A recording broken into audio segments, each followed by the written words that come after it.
Hello. Welcome to Get a Trash, episode 338. Space Riders. I'm Eric. I'm Jason. I'm Jason. Hello, Jason. Hi, Eric. Oh. We're here with Puddles the Clown. He'll be performing during our break Sure. and all throughout the entire show. Yeah.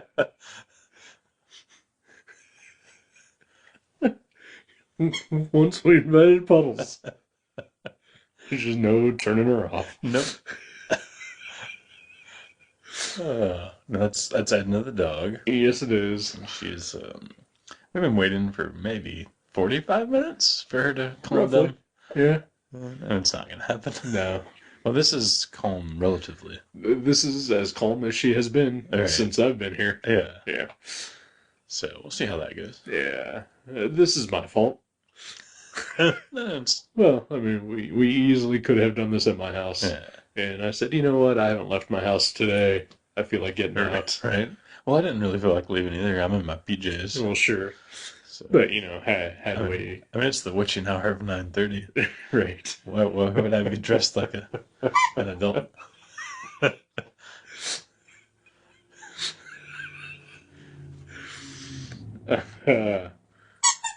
But yeah, Edna's enjoying her squeaky toy. It's actually a drinking game, listener. Whenever you hear a squeak, take another drink. Yep. So you're like 4 in right now. Yeah. Well, this is for free. Yeah, yeah, That was okay. an example of. Okay. So from this point in, Yeah. yeah. But if you want to get up to date, go ahead and Well, take sure. 4 shots. Yeah. That's fine.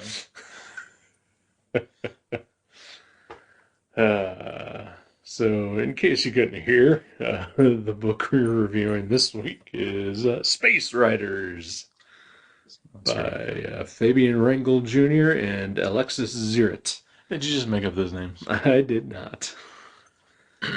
That's from Black Mask. Black Mask, yes. They're starting to put out some really interesting looking books. Yeah, I think from the get-go they have. Mm-hmm.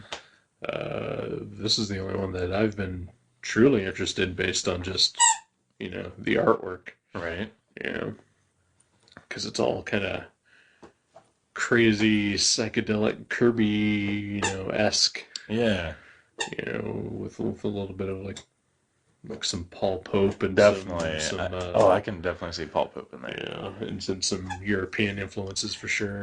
The art totally reminds me more, I totally see the Kirby thing, but it totally reminds me more of that Tom Scioli style where it's like Kirby through a more modern filter. Sure. Like it looks more like he's influenced by Tom Scioli than he's influenced by Kirby, but I'm sure that's not the case because it's even dedicated to Jack Kirby. Right. Even then, I think the Kirby influences is mostly superficial. Mm-hmm. They're getting trashed.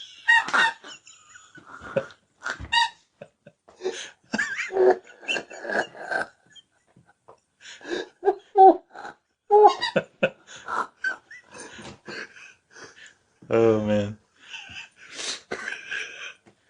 But you mean superficial as it's not it's not what the book is based on. It's just Yeah. There's just sort of more surface Kirby.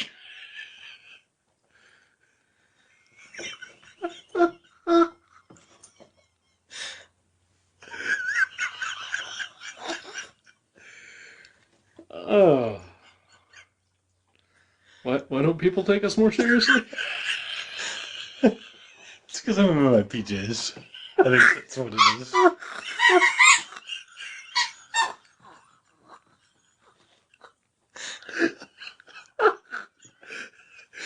If it wasn't for that, we would be taken seriously. Sure. Oh. Oh.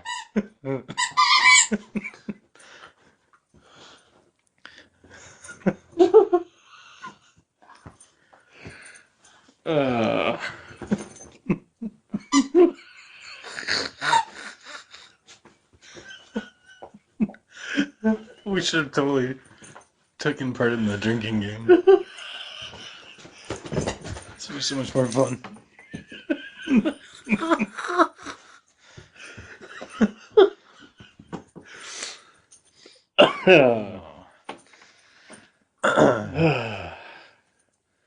yeah, the art is crazy. Yeah, oh, yeah. Like I'm sure that's all everybody talks about too. I mean, this is one of those things where, I mean, that's the first thing you notice. Is Absolutely. How insane it looks. Just, yeah, even the colors alone are just super psychedelic. And, I mean, there are pages that just remind me of, like punk rock, gig posters. Oh, yeah, for sure. Yeah, there's some cool splash pages, and the ship, it's an outer space adventure, and they fly around in this giant skull ship. The Santa Muerte. The Santa Muerte. Which means Saint Death. Wow. And Captain Peligro. Capitan Peligro. Oh, yeah, Capitan. Yes. That's right. He even corrects me. Yes, which is Spanish for Captain Danger. Is that what danger means? Yes. I know the drummer for the Dead Kennedys was D.H. Peligro. Yeah, so. Yeah. There is a very Spanish influence throughout this book. I believe both the creators are of Hispanic descent. Oh, yeah. I'm not quite sure. I know Alexis Zirot, I believe that's his name. Because I met him a couple months ago at the Cincinnati Comic Con. Oh, cool. I saw it was autographed. I don't know if you ordered it that way. No, yeah. Yeah, he was there, bought some stickers from him, and like a Skeletor, like, postcard thing that he drew. Wow, okay. And yeah, he is definitely of some sort of Spanish-speaking heritage, because he had a very thick accent. I would love to see him do a Masters Universe comic. Oh, man. That'd be amazing. It would be super great, yeah. Yeah, I'm not sure if he's got a credit listed, like, with his name on the back cover of this, but, like, I don't know if he's ever done much of anything else besides this, but... I'd never seen his work before. I remember we got a couple of issues of Space Riders in at my work that someone had special ordered. Yeah. And I remember being struck at, like, just how crazy it looked. Yeah. But yeah, it is just, like, from cover to cover, it is just super crazy, wonky, psychedelic, Action adventure. Yeah. And it's not, like usually when I describe a comic as really crazy, it's like an artsy kind of comic, like something Secret Acres or somebody would publish, and I generally don't like that kind of stuff because it doesn't tell a story that well. Like, it looks cool, and it might even evoke interesting thoughts and emotions, but when I'm reading a comic, first and foremost, I want a good story. Right. This has that. I mean, it's not like the best story you've ever read, but it's serviceable. I would say that this has no story at all. It has enough story to connect all the scenes, at least. I would, yes. When I say that it has no story, I am also not saying that in a bad way either. Right. Like, if it was like a really dense, like, sci-fi space fantasy, it might lose some of absolutely. the effect of the artwork. Yeah. Like, if there was a lot of just talking head scenes. Yeah. I think that Alright, so this is immediately what I thought of when I was reading this book, was that there's you have started a new blog. Oh, yes. In which you're basically reviewing and reading, like, old, like, really obscure, like, quarter bin fodder, like sort of like small press, self-published, like, indie superhero stuff from, like, the black and white boom in the 80s, Right, and, yeah. like, the image boom in the 90s, that, like, maybe one or two issues of were ever produced. Right. And they're all generally kind of super insane. Right. In their own way. Yeah. And just kind of like just cheesy and cliche ridden But fun. and fun, sure. Uh, but like, but also, bad. Right. And that is exactly what this reminded me of. Like, this reminded me of one of those books that you've been reading. And like halfway through, I was like, I can't tell if this is supposed to be on purpose or not. Right? Yeah. I feel like it is because it's so I think it is. 1,000 miles an hour. Right. You know? Like, there's no, like, just. I mean, there is some exposition where the characters talk, but while they're talking, they're also, like, fighting or flying their crazy skull ship or something. Right. So it's like constantly, it's visually just out of our realm of sanity. Yeah. So it's never like a lot of those books like you're talking about. I feel like they don't get what keeps a comic fun, but like this one does. Yeah. Totally does. Yeah. And again, I'm not saying that in a bad way whatsoever. I fully enjoyed this comic from start to finish. Laughed out loud numerous times. But like, it is. Like, I'm gonna say well done to the point where I was questioning whether or not it was on purpose or not. See, yeah, I can see that. Because like my ex-girlfriend and I would make her watch movies on occasion, like something like Black Dynamite, where it is like purposefully bad. Right. And like we would get done watching it, and she would enjoy it, but she was like, "Oh, that was so bad." I was like, "But it was on purpose." Yeah. Right. Yeah. And we would argue about it. It was like, well, it can't be bad because it was purposefully that way. Right. Yeah. Making fun of the things that were legitimately bad, but like so earnest. They executed it to perfection. Yeah, exactly. As opposed to just unfortunately ended up that way. Exactly. It's like if you set out to do this thing and then you've accomplished that thing, then it should be It's good. good. Yeah. Exactly. Yeah. Even if it does invoke all this bad stuff that you know of. I think the word bad is associated with not not achieving a certain level of quality. Yeah. But some things that are bad are way more fun. Oh, for sure. Than like a master at work. Oh, absolutely. I mean, like I've seen some movies that are masterfully written and shot that it just bore the hell out of me. Oh, absolutely. Yeah. And then we watch something like some I don't know, like an Ed Wood movie or whatever. Yeah. It's or like Black Belt Jones or whatever. Right. Yeah. Like yes, Scorsese is a master director and he has great actors and there's usually an intriguing story. But I would much rather watch Miami Connection over Goodfellas any day. Yes. Yeah. Oh my God, Miami Connection. That was such a great. I had totally forgotten about that.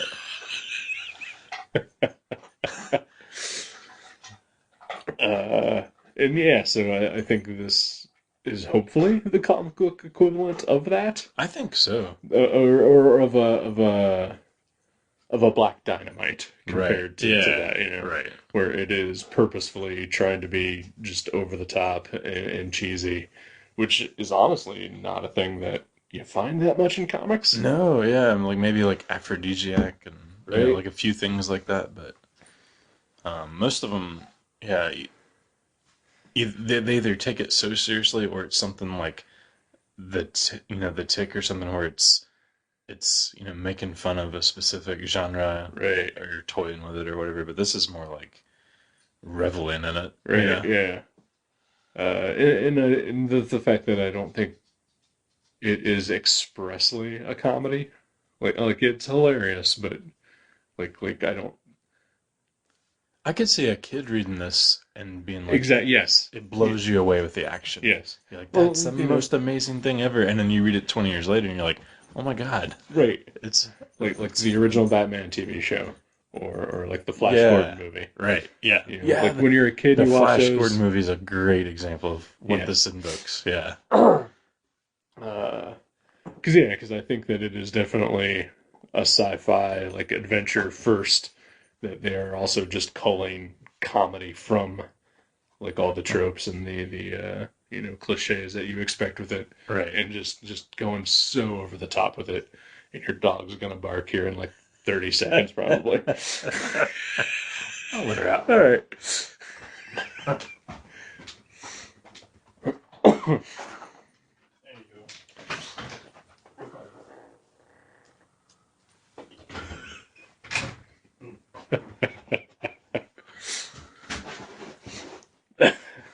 Oh man. But yeah, there's a lot of cool characters. There's like the Capitan's robot and like monkey warrior First sidekick. mate, yeah. Because the plot of it starts out with Capitan Peligro, like he's on a mission and there's a big battle and he winds up being betrayed by one of his crew and stabbed in the eye, and he gets put on suspended leave for a year because like all typical sort of you know cops or space rangers or whatever, in whatever genre you can think of, there's always the hard ass, Yeah. They're like, we're taking you off duty, Samsonite. Yeah, yeah. But they evaluate him, and they even send this robot lady to like evaluate whether he's ready to get back into action. And what's her name? Yara? Yeah, I don't remember. I think it was Yara. That's the thing, I don't remember. I know the first mate, his name is Mono, which is Spanish for monkey. Oh, is it? Yeah. Okay. And he is a sentient humanoid baboon. He's awesome too. I love his like. There's like one page of backstory where he talks about he was in a revolution and imprisoned, and then he found some secret fire religious book that turned him into this. Yeah. Who he is now. And Let's see. the robot lady. Robot lady. Yara, yes. That is her name. Yeah, so he spends his year in probation or whatever, just like on a desert planet or something. And then, yeah, she comes back and says that he's allowed to go on missions again, but he has to like follow like 3 or 4 criteria Right. Yeah. before he's allowed to go on a solo mission, I guess. And so basically, the rest of this book is that. Yeah. And I think there's one issue where they pretty much touch on like 3 of the 4 things that he's supposed to do, and Right. just like like 3 pages devoted to each mission each. To the point where, like, the end of it, I was just like, what? Yeah, yeah. I kind of forgot about those, actually, the criteria.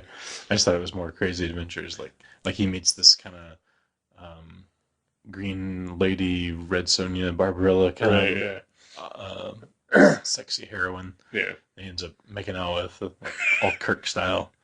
Sure. There's a lot of stuff like that. Yeah. Like just, stuff that you've seen in, like, every sci-fi adventure thing ever. But then just, like, just Cranked up to 12. yeah, exactly. Yeah. Yeah, it's so... I mean, it's not even that thick of a book. I mean, like, I'm looking at it, and it looks like a kind of a, like 3/4 of a graphic novel, Right. maybe. But it was a 4-issue series. And man, it is also a super quick read. Yeah. Like, Yeah. it took me half hour, maybe at most, to read the entire thing. Watching the Star Trek marathon. But yeah, it does just seem like a love letter to a lot of things. Oh yeah, absolutely. And I guess they're working on another one. Yeah, I mean, yeah. it seems like it ends that way, but I mean, Right. it could have just ended that way, and Right. that'd been fine too. I will say the ending just sort of, well, like earlier when I said like that there's no story to this, like the ending just left me cold Right. in that fashion. It's just like that's it. It seems like kind of like a pilot movie that they're not Kinda, sure if they're yeah. gonna make a series out of or not. Like we're gonna go back out into space for more adventures. Let's go. And then the Right. credits roll. Like a made-for-TV movie, Right. backdoor pilot kind of thing. Yeah. And yeah, it was just sort of like, well, I guess we're not sure if we're gonna be able to ever make another one, but yeah, like I guess it did well enough that they are. I'm not sure. I haven't heard anything. Like I said, we'd only ever special ordered it for one person, but Right. that doesn't mean anything. We're not a microcosm Yeah, exactly. of anything other than Magic the Other. Right. Yeah. Like I know that. Like I think they put out like a special edition of the trade like last year around Christmas time, and it sold out like almost immediately. Oh wow.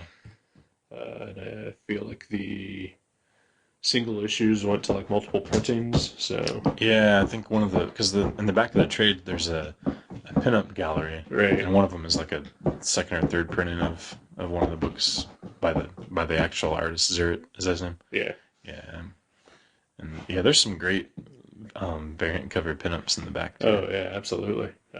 Even one by Troy Nixie, Yeah, which is super Prey, awesome. the guy that does Prey, right? Yep. Yeah, yeah. What was that other terrible book we found that he did? Oh, was there another one? There was at least two that we've seen recently. Yeah, It was that's just right. like, what? Yeah, Troy Nixie's amazing. Yeah, he is.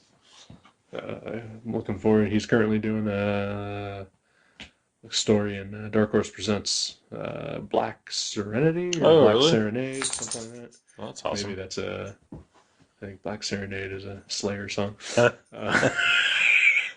I was thinking it was a Mazzy Star song. Right. Or maybe something sinister, Black Sinister. I don't know. Hmm.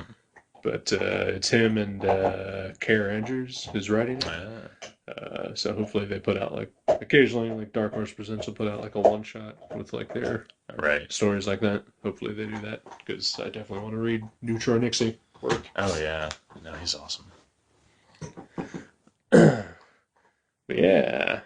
So Space Riders. Yeah, it's fun and weird and like it's such a salute to all these crazy bombastic Yeah. nerdy things like monsters in outer space and Just violence and sex. Yeah. And, yeah. Oh, and that's another thing too. I think a lot of the pages, like there's so many crazy color choices and they all work.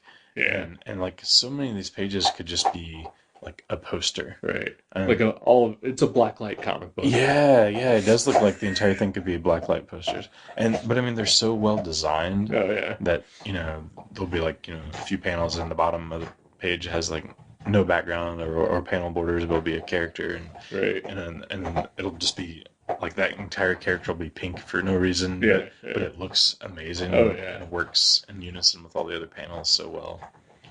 It's that kind of stuff. Those choices are definitely stuff that I dig, and like I occasionally try to do myself with like some of my own artwork. Like just experimenting with like just crazy non-logical colors Right. like that.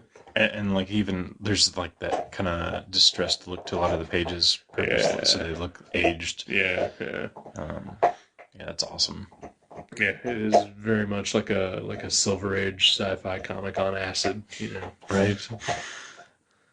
Like filtered through like just metal. Okay. Yeah. Yeah, if this had a soundtrack, it would totally be Oh. insane metal. Yeah. And like the fact that no, I don't know what I'm saying here, so never mind. But I liked it. Is Yeah. what I can tell you. Me too. Yeah, everything's cool looking, Yeah. and this, like you said, the story works for what it is. Yeah, It's yeah. not like if this was a prose story, like I'd be like, well, that was okay. Right. Yeah. Yeah, that was interesting. Absolutely. But It yeah, needs the visuals. The visuals are Yeah. 99% of it probably. Yeah. We say that about a lot of comics we read. I feel. Really? Yeah. I don't know. Oh, maybe we do. I mean, a lot of them, I think the stories are just as important. Like, I would rather. Absolutely. Yeah. I mean, I'd rather read something that has like mediocre art and a great story, Yeah. for sure. But it doesn't always have to work that way. Right. I'm just saying that it feels like for a lot of books that we read, sometimes the art comes off way better than the story does. Right. Uh, but yeah, I'm kind of with you. I would much rather read a fantastic story with okay art. Yeah. Like, Uh, yeah, like, I think Why the Last Man was a good example. Like, certain issues, I thought the art just looked really phoned in, yeah, but it was always great because the story was so good. yeah. Uh, all right. I don't know much what else to say about this. Yeah, yeah. And take Yeah. some acid and watch Star Trek and listen to heavy metal and read it. Damn straight, yeah. All right, well, we'll take a break. Sure. Some people call me the space cowboy. Some call me the gangster of love. Some people call me Maurice when I speak of the politics of love. People talk about me, baby. Say I'm doing you wrong, doing you wrong. Don't worry, now don't worry, baby. I'll be right here at home. Picker, grinner, lover, sinner. Play my music in the sun. Joker, smoker, midnight toker. Sure don't wanna hurt no one. Some people call me the space cowboy. Some call me the gangster of love. Some people call me Maurice when I speak of the politics of love. People talk about me, baby. Say I'm doing you wrong, doing you wrong. Don't worry, now don't worry, baby. I'll be right here at home. Picker, grinner, lover, sinner. Play my music in the sun. Joker, smoker, midnight toker. Sure don't wanna hurt no one.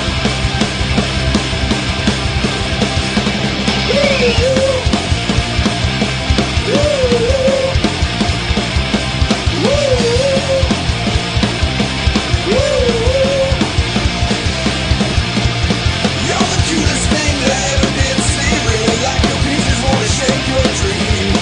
Lovey-dovey all the time. So I can show you a good time. People talk about me, baby. Say I'm doing you wrong, doing you wrong.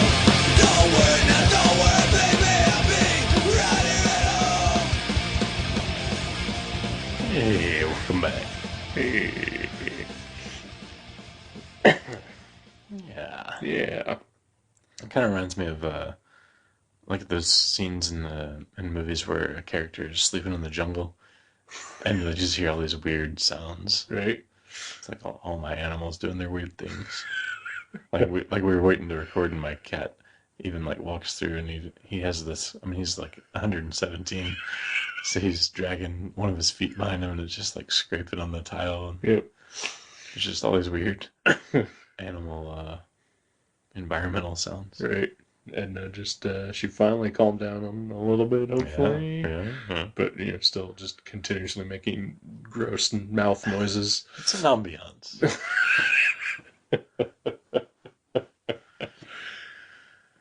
Yeah. So how are you? I'm good. Yeah. I got up early today, Yeah. so I'm sleepy. I'm sorry. But I've had some caffeine, so I'm fine. All right. Why'd you get up early? I got up. I was gonna get up kind of early to watch horror movies because my friend Matt is having a horror movie marathon. Okay. But my cat got me up like an extra hour and a half early Sure. because he was hungry, Oh, yeah. and I couldn't go back to sleep. So, like what? Like 9 o'clock, 10 o'clock? 5:40 is when the cat got me up. Oh, okay. But I was at my friend's house at 7 a.m. watching The Mad Ghoul. Well, that sounds ridiculously dumb.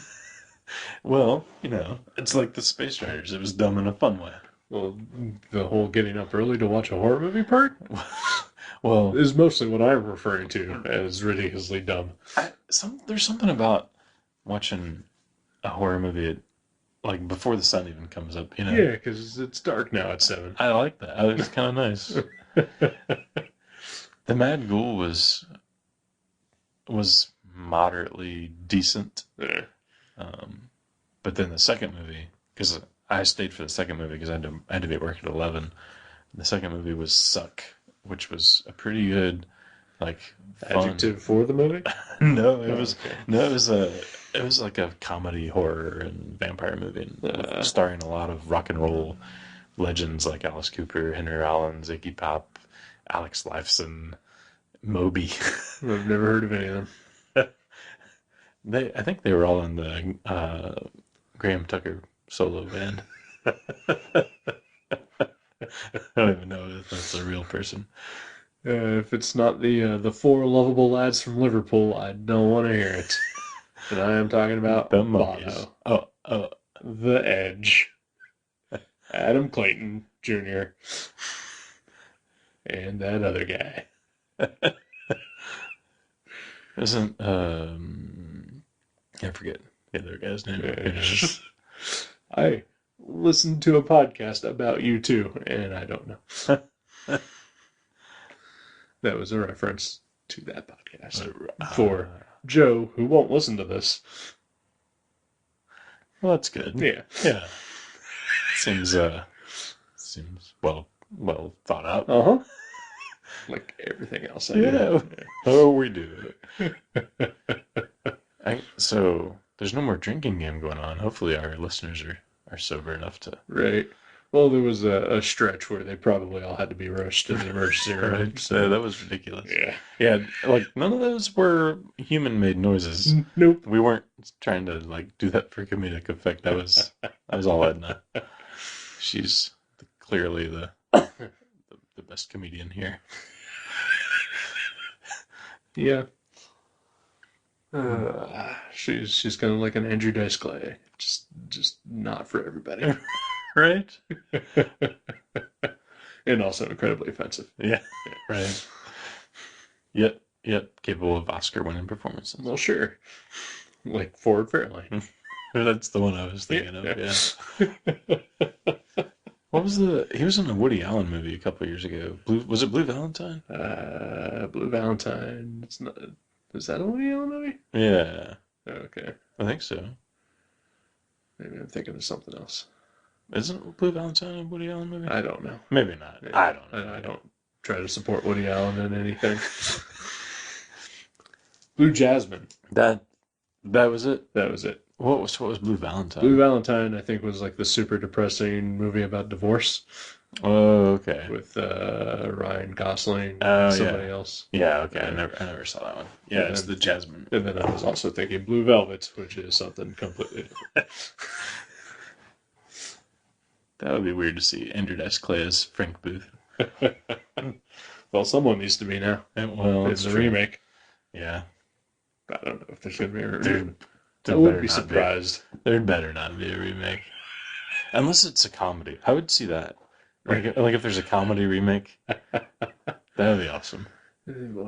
Why don't... This brings up an interesting thing. Like, if they do a remake, why not... Just switch genres. Yeah. Yeah. Yeah. Like make it a noir all of a sudden. Right, yeah. Or something. Like, you want to remake Casablanca? Let's turn it into a sci-fi thriller. Yeah. Well, I mean, some people do that. Like, I mean, Romeo and Juliet and things like that. But as far as just like a movie, right? Like a movie, yeah. I guess Casablanca, that was Shakespeare, right? Well, yeah. I couldn't remember for sure, but when they remade Dawn of the Dead, they should have just turned it into a kids' film. Yeah. Right. Oh, that'd have been awesome. Little Muppet zombies. Yeah. Oh, that'd be adorable. Yeah. And they just attack you with hugs. Yeah. And it'd be like Muppet Babies where, like, there'd be characters like Nanny that all you ever see is from the knees down. Right, yeah. These little zombies, like, biting their ankles. Hugging. Yeah, hugging their ankles, yeah. And they say, Bwains. Yeah. That does sound awful, actually. No, yeah, absolutely. But yeah, Blue Velvet as a comedy. Make it happen. I'll kickstart it. All right. I'll send $10 in. Sweet. For a digital download or whatever. Yeah. So just speaking of Kickstarter, I was actually looking at a Kickstarter today. I think it was finished. I'm not sure. But because I just read that the man who played the Master in Manos: The Hands of Fate just died today. Oh.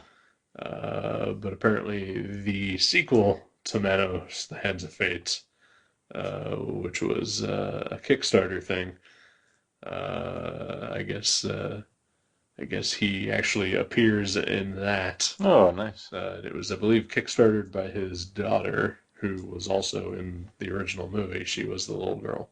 Wow. And apparently they did turn that into a straight comedy, Wow. as opposed to trying to make it whatever. The first one tried to be. Right, yeah. That movie is so weird and Yeah, funny. yeah. But Tuesday, this upcoming Tuesday, is the 50th anniversary of the release of Oh, Manos, man. The Hands of Fate. So, Wow, 50 years really. yep. That's crazy. Yeah. So that's something to look forward to, since we don't have much else left.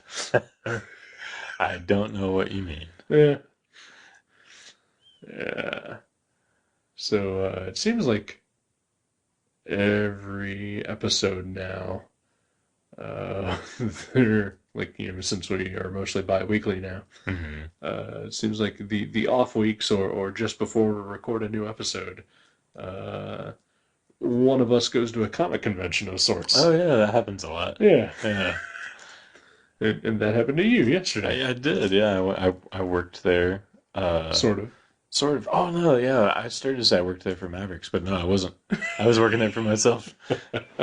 Yeah, the Piqua. I think it was called the Miami County Comic Con Yeah. in Piqua. Used to be called Piqua Comic Con. Yeah. But yeah, it was fun. It was like in this kind of like a VFW hall kind of thing at a fairgrounds, and it was like 20 degrees in there. At least when it started, because they had all the doors open for people to load in. It was freezing in there, but it warmed up, and yeah, we had fun. I sold 3 comics, Hey. so that was nice. I think that's more than you sold at some other That's conventions. true. Yeah. But it was really slow. There wasn't a lot of people there. Yeah. I can't imagine. It's Yeah, I mean it's in the middle of Piqua. right. Yeah, Piqua is like an hour north of where we live. Yeah, I don't think I'd ever been there before, but I kind of get the feeling that it's like there's not a lot going on in Piqua. Yeah, yeah, there's not. Yeah. So it's Yeah, not like a destination. No, yeah, there's like for whatever reason, like I've always just considered like there's a couple of cities north of Dayton that are just to me sort of like, well, I know they're there, Yeah. but like I never have any desire to go there. And it's like Piqua, Yeah. Troy, Urbana, Lima. Lima, even after Glee, you don't want to visit? And Vandalia. Yeah, like maybe there's really cool stuff in Piqua. I don't know. Yeah. But it just seems like the type of place that people live there and they work there, Yeah. you know. Yep. But there's not like some kind of, I don't know, maybe there is a crazy shop that we don't know about. I don't know. Bookstore or I mean, game store or whatever. Obviously, there's some sort of comic store, I would guess, nearby there. Yeah, I think Are You Game is the name of the place. Yeah. Yeah, it's like a gaming and comic shop. Yeah. But no, yeah, like I've been to Piqua a couple times, and like about 18 years ago, I had a job interview in Piqua for a Christian singing organization. Was that when you were doing the a cappella choral songs? Yes. Yep. It was during my gospel phase. I find it odd that you got through that phase, but yet you still adopted that mode of dress. Like you always wear the reverend outfit everywhere you go. Very comfortable. And also, I don't have to choose day to day what I'm wearing. It's like Einstein. Yeah.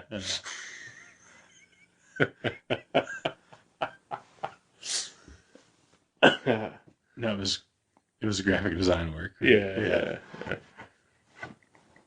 I mean, and I did not know that going into the interview. Right? Yeah. You didn't know it was graphic design work? Or No, I knew it was graphic design work. I had no idea that it was for a religious organization that basically was a singing group that toured the country. So how did that work? Did you actually do any did you submit some work to them or? I sent my resume because I saw that they had an ad in the paper or whatever. Right. And it just said it was like Goad International, something like that. Looking for a graphic designer. Like these are the qualifications we're looking for. And I was like, well, I'm looking for a job. I just graduated from art school, so okay, I'll send my resume. Right. And they called me in for an interview. I was like, all right. And then I get there, and that's when I found out what it was. So did you get to do any like preliminary things? No, absolutely not. Oh, okay. Never do that. Well, I thought maybe they were like, hey, do this and we'll, see how that works out. No, only if they pay me. Well, I thought they might have paid. No, of course not. Yeah. No, yeah. Like I had an interview. They called me back like a little while later, and I thought things went pretty well. And then they told me they were not going to hire me. Oh, because they found out you were a pagan. May have factored in an issue there. Did they ask if you were religiously inclined? They did not ask, but I did tell them. Mm-hmm. And they were just like, well, I mean, we do kind of like that, but we're not technically opposed to bringing someone on board who Oh, that's isn't. cool. I thought maybe they would take it as a challenge, like we can convert this guy. Who knows? But I mean, they were nice enough. And the gig would have been sweet had I taken it. Sure, yeah. Or been offered it. But, Right. Yeah. I don't know. But then I would have also probably had to move to Pickwa. Oh, wow. Yeah. Well, hey, at least you would have been at the Comic-Con. Sure. So what Comic-Con are you going to next week? I don't know. Is there one? If there is, I'll try to find it, I guess. There's one in December here in Dayton. Yeah. At Wright State. Yeah, I wasn't actively looking to go to the Pickwa one, but I was trying to see if our friend Joe, who was sort of my Comic-Con traveling partner. Right. He's your carpooling Comic-Con guy. Or as I've occasionally said, I am his Comic-Con wife. Yeah. I was trying to see if maybe he wanted to go, and then I totally would have gone if somebody else was going, but I wasn't going to go by myself. And I went at like 8 a.m. Right, so. yeah. And you had a full car anyway. Yeah, that's true. Yeah. But yeah, I mean, I don't know if there's another one nearby or happening before the one in December. I don't think so. Which I will most likely go to that one for sure. But so will you. So sure. In your more traditional capacity of Maverick shop employee, right? Yeah. I did find some cool stuff at the Pickle one yesterday. I love when people have. There was 50-cent boxes. There was even quarter boxes. That's nice. And I was like, man, that takes me back. Yeah. Usually now it's $1 or like, they'll start out at $1, but they'll give you like a price break if you buy like 20 of them or something. But yeah, no, there was like quarter boxes and 50-cent boxes. You could just buy a comic for a quarter. Right. That was awesome. You could invoke the change that you want to see. Oh. In your own sphere. Because Mavericks routinely has $1 boxes. That's true. But no quarter boxes. Well, we always do ours, though, $1 each or 10 for $5. Right. So, I mean, it is 50 cents. But, yeah. But you have to buy 10. Quantity. Yeah. But our stock is so good that you'd want to buy at least 20 of them. Right. Sure. Actually, I did the last time you had one. So. Right. I can't really say anything about that, but still, wouldn't hurt you to have just a couple of quarter boxes. Yeah, and we will. Yeah. We'll do one. Well, pass that through the the managerial chain. See what. Maybe we'll sell for a quarter all of the coverless DC Rebirth books that we've sent back the covers for partial credit. Sure.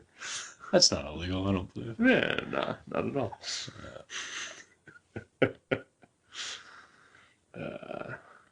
Yeah. Anything else going on? I don't believe so. Yeah, nothing terribly exciting. Just enjoying this cold weather. Yeah, it's getting chilly out, and I'm enjoying it. Mm-hmm. So, but there is a comic I would like to read that I did not see at the Pickwick show. Alrighty. But I know that you have a copy at your own apartment. Sure. We should read Black Science by Rick Remender and some other guy. I believe it's Matteo Scalera. Matteo Scalera, okay. Yeah, or Scalero, something like that. It's an Italian name. Yeah. I guess. Yeah. Maybe it's Canadian. Could be. Yeah. All I know for sure about it is it's the life story of Neil deGrasse Tyson. And I just want to know more about it.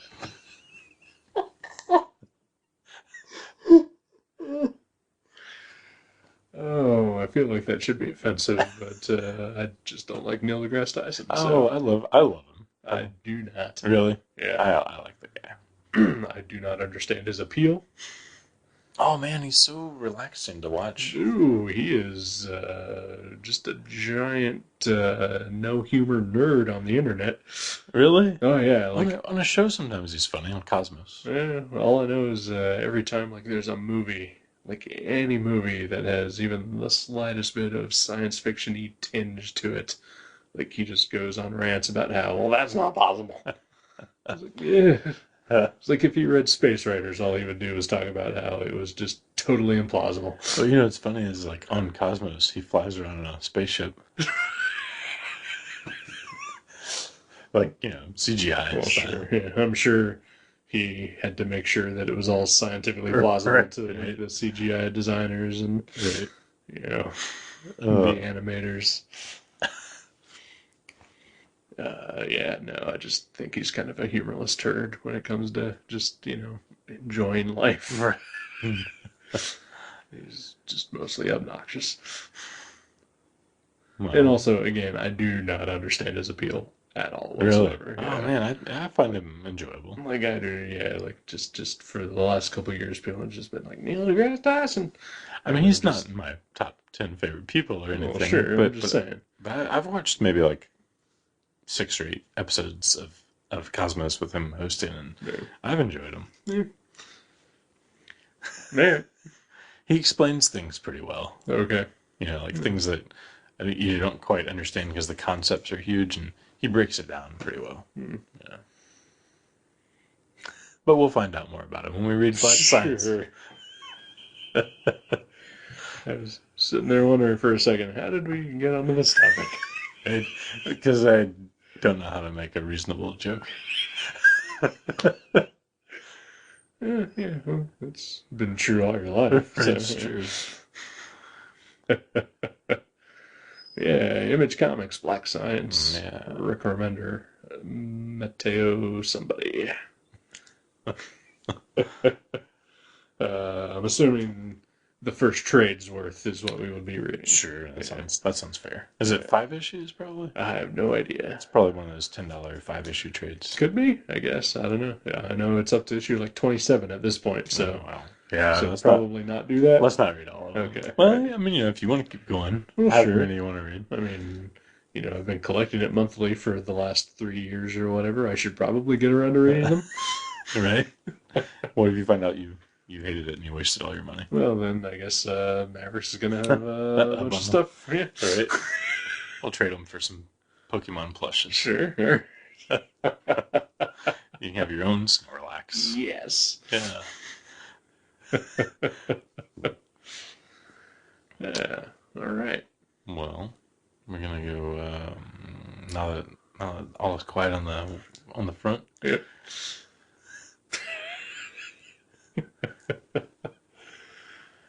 Yeah, good night. Good night. Thank you for listening to Gutter Trash. You can subscribe to the show from guttertrash.net or from iTunes and leave us a review. Visit guttertrash.net for email information and for other podcasts and websites in the Gutter Trash Network. Thanks again for listening, and we'll see you next time.